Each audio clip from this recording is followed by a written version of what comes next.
Hey everyone, it's Alexander Robinson. Welcome to the channel, and this is my review for Mufasa, The Lion King, which is directed by Barry Jenkins and is a prequel/sequel to the 2019 remake of The Lion King. As the title of the movie suggests, this follows a young Mufasa as he goes through the events where he meets his brother Taka, who would eventually become Scar, how he meets Sarabe, how he meets Rafiki, and how he ends up in the land of Milele and becomes the Lion King. Before I continue, if you like this review and you want to see more videos like this in the future, then make sure to go ahead and subscribe to this YouTube channel and also hit the bell button to get a notification when a new video comes out. Anyway, let's continue with the review. I went into this movie with no expectations. In fact, I was actually dreading seeing this film based on early word of mouth and just the fact that I hate this trend of live-action remakes. I mean, The Lion King from 2019 I thought was one of the worst movies that year, mainly because it was a literal copy and paste of the original Lion King with no real changes. And it was just the most shameless of all the Disney remakes. It was at one time the worst in my opinion. That was until Pinocchio came out on Disney Plus a couple years back, which that movie is just straight up insulting nightmare fuel. But yeah, the 2019 Lion King from Jon Favreau, not a fan in any sense of the word. Now with this movie, even though I went into this dreading it in a way, I, at the same time, was a little more forgiving because it's not a remake. In fact, it's not even a remake of Lion King 2: Simba's Pride, minus a few elements in this movie, but it's mostly a prequel. It's its own thing, so I don't have to judge this movie as a remake of something else. And I gotta be totally honest, the last thing that I thought would ever happen after seeing this movie was that I would come out liking it somewhat. Yeah, that was a huge surprise. Now, it's not a flawless movie. In fact, as the days go on, I keep thinking of things about the movie that I just really don't like. But I think this movie does improve on many aspects of the 2019 movie that I hated. My biggest complaint of that first movie was how non-expressive the animals are. It was really like watching National Geographic with all these celebrity voiceovers, and it made it really hard for me to get invested in the story. This time, however, the animals are very expressive. You see a lot of emotion in their eyes, they're smiling. They have so much expression in this movie that it made it a lot easier for me to actually care about some of these characters. Now, the trade-off is that the CGI this time around is not as good. But you know what?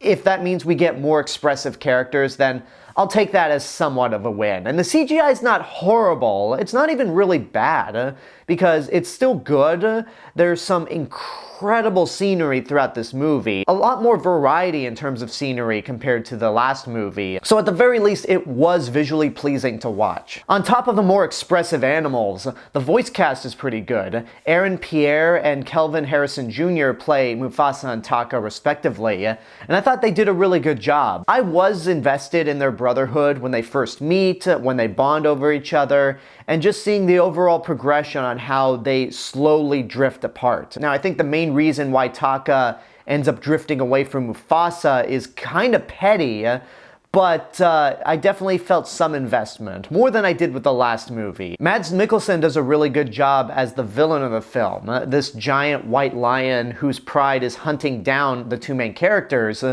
Although it's kind of funny, throughout all the years the original Lion King has been accused of being a ripoff of Kimba the White Lion.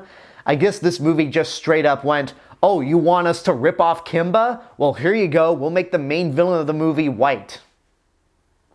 That sounds really weird out of context, but moving on. You also have some returning cast members from the last movie. Like I said, this is sort of a sequel to the last film. So you have Donald Glover and Beyoncé coming back as Simba and Nala. They're fine, but they're barely in the movie that they're really not worth mentioning. Beyoncé's daughter plays Kiara, the daughter of Simba and Nala from Lion King 2, and she's okay.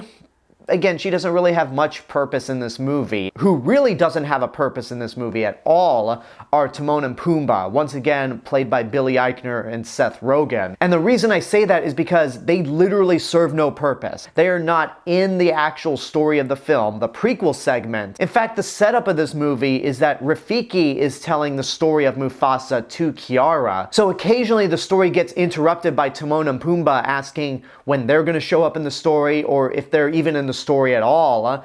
And it's so irritating. It's like when you watch the Mickey and the Beanstalk segment in Fun and Fancy Free, and occasionally that story gets interrupted by Edgar Bergman and his creepy ventriloquist dummies. Like, why are you here? You have literally no reason to be in this movie outside of making terrible jokes. Another problem this movie has is that it will occasionally run into a lot of the trappings that prequels just can't help themselves but run into. Like, here's how Mufasa met Sarabe, here's how he met Zazu, here's how he met Rafiki, here's how he met Rafiki, here's how Rafiki gets his stick, here's how Scar earned his name as Scar. It just felt very unnecessary. There was a lot of this movie where I thought, man, you know what? I know it's a prequel, but this movie's doing a really good job at just kind of being its own story and not relying on things from the original film. And it makes those prequel elements stick out that much more. Now, the last issue I had with this movie is that it didn't really need to be a musical. Lin-Manuel Miranda does the songs for this film, and they're good, but they're not memorable at all, which kind of makes me wonder how the songs in Moana 2 would have turned out had he come back for that movie. We'll never know the answer to that question, but in terms of Mufasa, the big problem I have with these songs is that they are trying to be a parallel version of the classic songs from the original Lion King. Like, you have the I Can't Wait to Be King type song, you have the villain song. The best comparison I can make when it comes to these songs is like when you listen to Tom Holkenborg's Godzilla theme, where, yeah, it sounds like Ifukube's Godzilla theme, but it's not. It just feels like a knockoff. That's how the songs in Mufasa feel like. They're trying to be this classic song from the original, but they're not quite. Despite those complaints though, I actually found myself liking Mufasa more than I didn't. The animals are more expressive this time around, where I actually got invested in some of them. There were a few moments that did amuse me.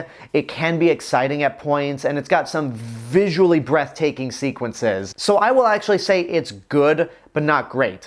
In comparison to the last movie, this is practically a masterpiece. But it's not perfect. It's got a lot of issues with it that prevent it from being a great movie. And I also don't see myself watching this movie again. It was enjoyable, but it's one of those things where it's like, yeah, I'm glad I saw it. I'm glad I liked it, but I don't think I'll be revisiting this anytime soon. And there you go, that's my review for Mufasa the Lion King. I hope you enjoyed it. Thank you for watching this video, thank you for being subscribed to this channel, and I also want to give a special thank you to my YouTube members right over here. If you want to help support the channel even more, you could do so via YouTube memberships for as little as $1.99 a month. Not only do you get early access to all of my videos, including this one, but you get exclusive perks that nobody else gets, including my top 5 favorite series, and starting next week, the ability to both nominate and vote for retro movie reviews every month. And in fact, for my top 5 favorite series, this month is dedicated to the original Lion King, which came out 30 years ago. So I hope you consider joining as a YouTube member in the future. And until next time, I want to know what you guys think about Mufasa the Lion King. Whatever your opinions are, let me know in the comments below. Don't forget to like the video, subscribe to the channel, and hit the bell button to get notifications. If you want to follow me elsewhere on the internet, you could do so via these social media platforms and my theme park and travel channel right here on YouTube. I'll see you guys in the next video, but until then, have a good day and take care of yourselves.